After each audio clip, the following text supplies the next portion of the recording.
Assalamualaikum semuanya. Gimana nih kabarnya? Kalian masih pada inget kita nggak ya? Kayaknya ada beberapa yang lupa nih.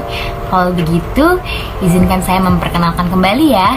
Yaitu ada saya sendiri nih, Jihan Anggraini dengan NIM 011. Saya Intan Farah Aurelia dengan NIM 008. Saya Faizul Amri 019. Dan saya Faisal Fadli dengan NIM 035.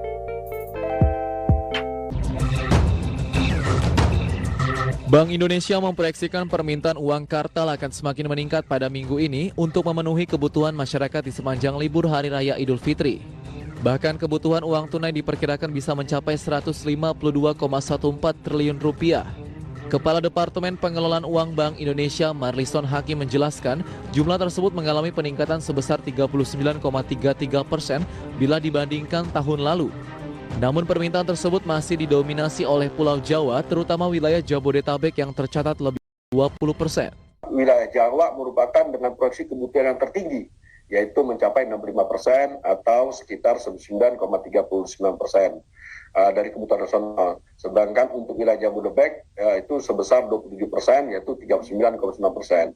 Ini menggambarkan bahwa memang kebutuhan uang kartal atau perputaran uang kartal itu memang terpusat di wilayah Jabodetabek, yaitu hampir mencapai 27%.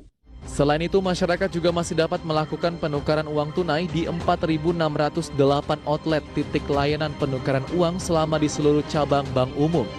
Jumlah tersebut meningkat 23% dari tahun sebelumnya yang mencapai 3.742 outlet. Dari Jakarta, Raharjo Patmo, IDX Channel. Gimana nih? Pastinya kalian bingung ya sama video sebelumnya? Maka dari itu, kami selaku kelompok 10 akan menjelaskan materi mengenai kebijakan moneter dalam perspektif Islam. Berikut penjelasannya.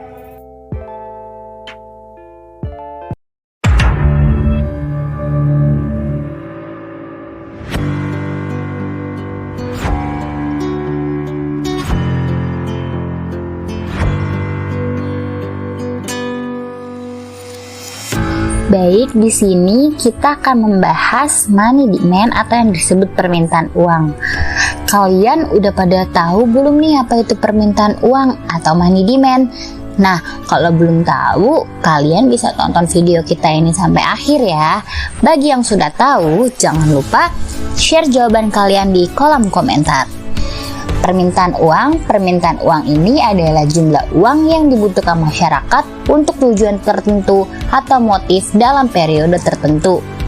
Nah, adapun permintaan uang menurut perspektif Islam. Dalam Islam, tujuan permintaan uang hanya terdapat dua tujuan, yaitu tujuan transaksi dan tujuan berjaga-jaga. Nah, setelah kalian mengetahui pengertian dari permintaan uang, di sini kita akan membahas subjek dari permintaan uang, yaitu yang pertama, pihak perseorangan atau konsumen, yang kedua, pihak pengusaha atau produsen, yang ketiga, ada investor, yang keempat, pihak pemerintah yang terdiri dari konsumen, produsen, investor, dan pengatur. Selanjutnya, kita akan membahas faktor-faktor yang mempengaruhi permintaan uang. Yang pertama ada precautionary motive atau yang disebut motif berjaga-jaga. Nah, yang dimaksud dari motif berjaga-jaga ini ialah motif permintaan uang untuk menyediakan penyangga terhadap peristiwa tak terduga yang mungkin membutuhkan uang tunai. Lalu yang kedua ada transaction motive atau disebut motif transaksi. Motif transaksi ini adalah dorongan orang memegang untuk kebutuhan transaksi atau pembayaran, baik yang dilakukan oleh rumah tangga konsumen ataupun rumah tangga produsen. Lalu yang ketiga ada speculation motive atau yang disebut motif spekulasi. Nah, motif spekulasi ini bertujuan untuk memperoleh keuntungan dengan mengetahui secara baik situasi pasar yang akan terjadi di masa yang akan datang. Lalu yang keempat ada tingkat suku bunga. Yang kelima ada terjadinya peningkatan produksi dan barang jasa. Yang keenam ada tingkat harga.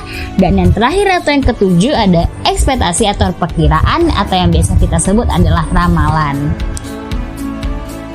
Materi selanjutnya, kita masuk ke dalam materi teori kuantitas nih guys. Ada yang tahu nggak sih apa itu teori kuantitas? Nah, teori kuantitas merupakan hubungan antara kuantitas uang dengan nilai uang yang digunakan untuk transaksi. Dapat dinyatakan dengan persamaan M dikali V sama dengan P dikali T.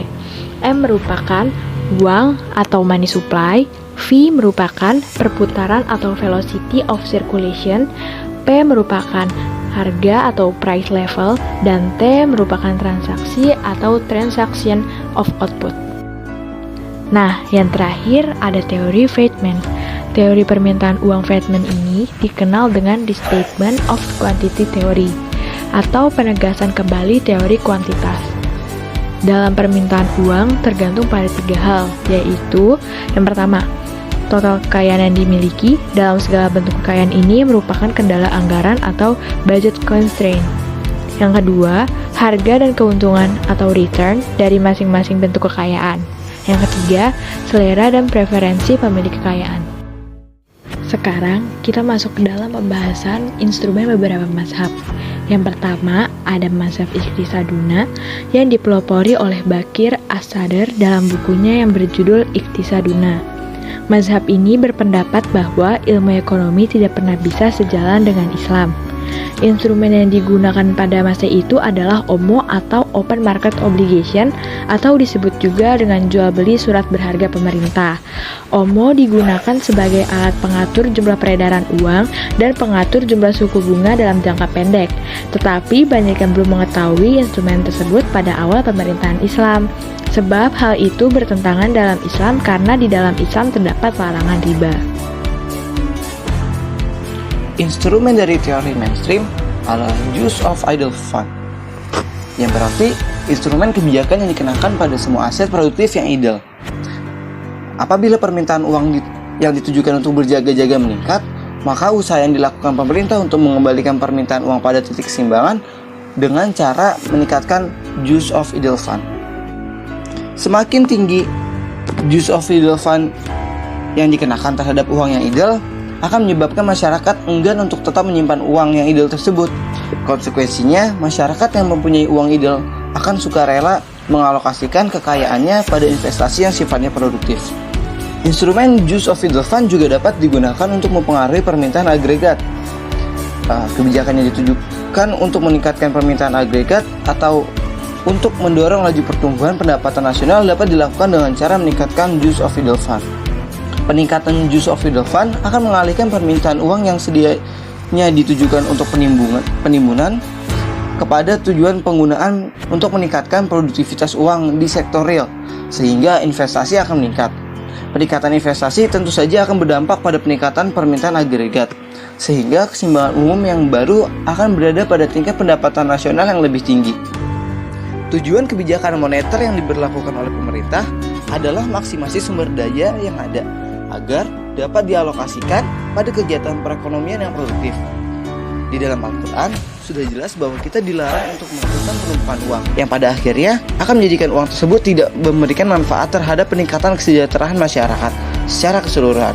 Nah, kekayaan yang idle tersebut atau kekayaan yang tidak aktif tersebut akan menjadikan sumber dana yang pada awalnya bersifat produktif menjadi tidak produktif. Oleh sebab itu, mazhab kedua ini merancang sebuah instrumen kebijakan yang ditujukan untuk mempengaruhi besar kecilnya permintaan uang agar dapat dialokasikan pada peningkatan produktivitas perekonomian secara keseluruhan. Nah, jika sebelumnya kalian mempelajari mengenai money demand, mazhab Iqtisaduna, dan mazhab mainstream, kali ini kalian akan mempelajari mengenai mazhab alternatif nih. Tunggu. Sebelum aku membahas mazhab alternatifnya, aku mau ngasih tahu nih, kalau mazhab alternatif ini dipelopori oleh Profesor Timur Quran, Profesor Jomo, dan Profesor Muhammad Arif. Nah, untuk mazhab alternatifnya sendiri, sini. Mazhab alternatif, atau yang biasa dikenal juga dengan mazhab alternatif kritis, adalah salah satu mazhab ekonomi Islam kontemporer yang muncul pada akhir abad ke-20. Mazhab ini berpendapat bahwa dalam bersikap kritis, tidak hanya terhadap ekonomi kapitalisme dan sosialisme, tapi juga terhadap ekonomi Islam itu sendiri. Mazhab ini meyakini juga kok kalau Islam itu pasti benar. Namun, ekonomi Islam belum tentu benar karena ekonomi Islam menafsirkan dari Al-Quran dan Sunnah sehingga nilai kebenarannya tidak mutlak. Dalam ekonomi Islam juga dibutuhkan pengujian kebenaran yang juga dilakukan oleh ekonomi konvensional. Poin penting yang selanjutnya, mazhab ini mengkritik mazhab Iqtisaduna yang dipelopori oleh Bakir Asyadr karena mazhab Iqtisaduna dirasa berusaha mencari pondasi ilmu khusus ekonomi Islam yang sebenarnya sudah ditemukan oleh orang lain, menghancurkan teori lama dan membangun teori yang baru. Mazhab ini juga mengkritik mazhab mainstream law karena menurutnya mazhab mainstream ini merupakan jiplakan dari ekonomi neoklasik dengan hanya menghilangkan unsur riba dan memasukkan zakat serta niat. Mazhab ini juga menyatakan bahwa keberadaan uang pada dasarnya terintegrasi dalam sistem sosial ekonomi yang berlaku, sehingga nilai dan jumlah uang bukanlah variabel yang utuh berdiri sendiri. Konsep endogenoitas uang dalam Islam, menurut mazhab ini, adalah jumlah uang yang beredar lebih ditentukan oleh actual spending demand dalam kebutuhannya untuk transaksi di pasar barang dan jasa. Atau simpelnya, uang merupakan variabel yang endogen. Nah, yang selanjutnya, aku akan membahas teori mazhab alternatif nih. Kebijakan moneter yang diterapkan oleh mazhab alternatif ini adalah melalui syaratik proses, di mana suatu kebijakan yang diambil oleh otoritas moneter adalah berdasarkan musyawarah sebelumnya dengan otoritas sektor real, sehingga terjadi harmonisasi antara kebijakan moneter dan sektor real. Jadi, kebijakan yang ditempuh dan dituangkan dalam instrumen moneter merupakan integrasi dan penyesuaian antara sektor moneter dengan sektor real. Sektor moneter tidak boleh meninggalkan sektor real, harus ada harmonisasi antara kedua sektor tersebut.